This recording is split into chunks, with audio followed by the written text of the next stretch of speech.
Kiekvienas šioje žemėje gyvenantis žmogus egzistuoja kalėjime, dažnai net pats to nesuvokdamas. Ir nors šis pasaulis yra be galo gražus, jis nėra laisvas. Tai yra dirbtinis konstruktas, kuris nuolatos siekia mus įtikinti, kad mes esame fiziniai kūnai, gyvenantys ant besisukančio akmens, kuris skrieja begalinę visatą, pripildyta kitų objektų, prieš kuriuos mes esame tik tai dulkės. Jis siekia mus įtikinti, kad tai, ką mes matome savo akimis, yra fizinis pasaulis. Bet kas jeigu visa tai nėra tiesa? Kas jeigu mes esame daug daugiau, nei manome esą? Kas jeigu mes iš tikrųjų esame patalpinti į šiuos kūnus tam, kad suvoktume tikrąją realybės prigimtį ir savo pačių vaidmenį joje? Sistema visiems įdiegia vienodą realybės suvokimo modelį, kuris įkalina žmogų materializme. Jie nepateikė mums instrukcijų, kaip mes turėtume naviguoti šį pasaulį. Aš tikiu, kad jūs esate čia ir klausite šią žinutę neatsitiktinai. Mums nebūtina visą savo gyvenimą gyventi pagal kažkieno kito nustatytą šabloną. Mes turime sugebėjimą išsilaisvinti nuo bet kokio programavimo ir nuveikti šioje žemėje neįtikėtinus dalykus. Tai reikia išmokti įsiklausyti savo vidinio balso, kuris kalba su mumis 3 pagrindinėmis savybėmis, neturinčiomis nieko bendra nei su mūsų fiziniu kūnu, nei su intelektu. Tai yra empatija, vaizduotė ir intuicija. Tai yra savybės, kurios nuolatos mus veda į sielos tobulėjimą ir realybės pažinimą. Ir tik jų dėka mūsų siela jaučiasi gyva fizinėme kūne. Ir visai nesvarbu, jeigu mes pragyvenome 51 savo gyvenimo metų nežinioje, nesvarbu, jeigu padarėme daug klaidų ir pasirinkimų, kurių vėliau gailėjomės, visai nesvarbu, jeigu mūsų aplinkybės šiuo metu yra susiklosčiusios ne taip, kaip norėtumėme, nes mes bet kada galime pagerinti savo padėtį. Kiekvienas iš mūsų tai yra nemirtinga dieviškumo dalelė, patalpinta į fizinį avatarą, kad galėtų keliauti šioje erdvėje lyg koks piligrimas ir rinkti patirtis, kurios formuoja mūsų amžinąją asmenybę. Mes nesame čia tam, kad išgelbėtume ar pakeistume pasaulį, nes šis pasaulis bus toks pats blogas ir tamsus tą dieną, kaip jį paliksime, kaip ir dieną, kurią mes į jį atėjome. Šis pasaulis nėra toks, koks jis atrodo. Tai viso labo yra tikrojo pasaulio kopija, simuliacija, kurioje sielos yra patalpintos į izoliacinį lauką tam tikram tikslui. Šiame konstrukte mes turime priešininką. Tai yra kažkoks nežinomas dirbtinis intelektas, kurio pagrindinis protokolas yra negatyvinis programavimas, kuris kaip magnetas traukia į save kiekvieną sielą, kuri patiria sąstingį ir nesiima aktyvių veiksmų tobulėti. Jausmai, įsitikinimai ir nutikimai, kuriuos kiekvieną dieną patiriame, kristalizuojasi į kodą, kurį mes patys sąmoningai arba pasąmoningai įrašome į savo biokompiuterį kiekvieną dieną. Sąmoninga siela gali savo avatarui sukurti gražiausią ir nuostabiausią aplinką, kurioje bus malonu ir gera gyventi.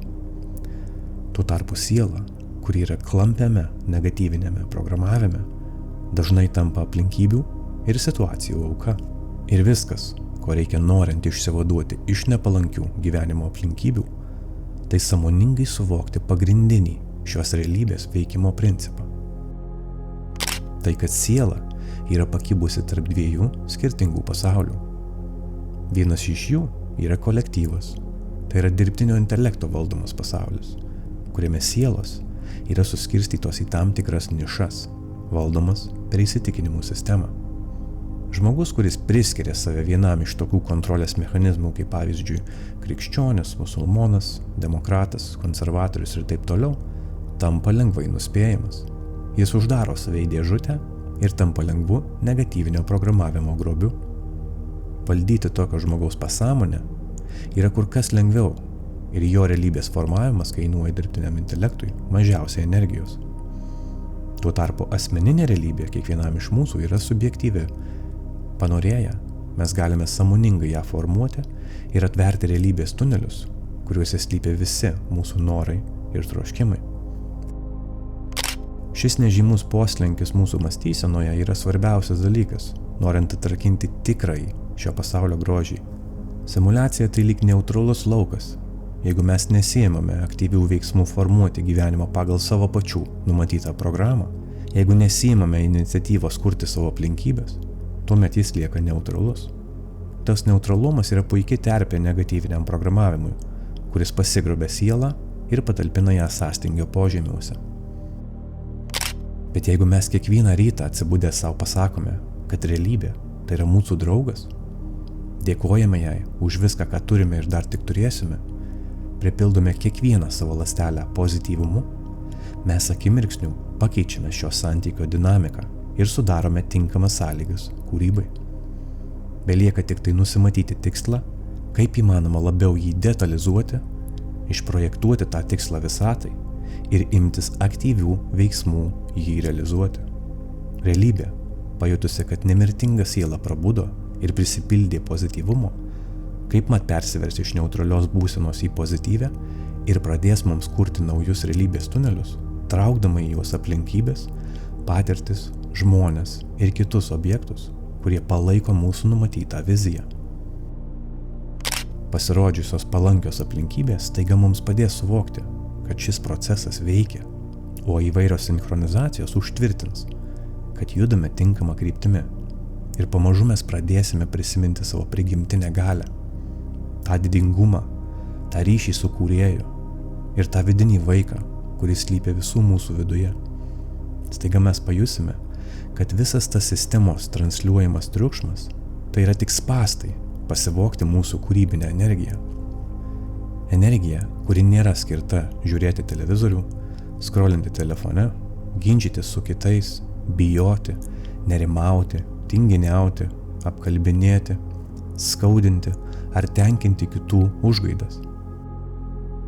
Gyvybinė energija yra pagrindinė šios matricos valiuta ir norėdami savo gyvenime sukurti palankias sąlygas, mes privalome užtikrinti, kad ji tikėtų vedama mūsų širdies. Ši realybė tai yra dieviškas matematinis konstruktas, todėl priminkite savo kiekvieną dieną, kad jūsų mintys lieja pamatus jūsų ateities sąlygoms ir aplinkybėms. Nelaukite rytojaus. Jūs esate dievai ir galite pasiekti viską, ką tik sugebate įsivaizduoti.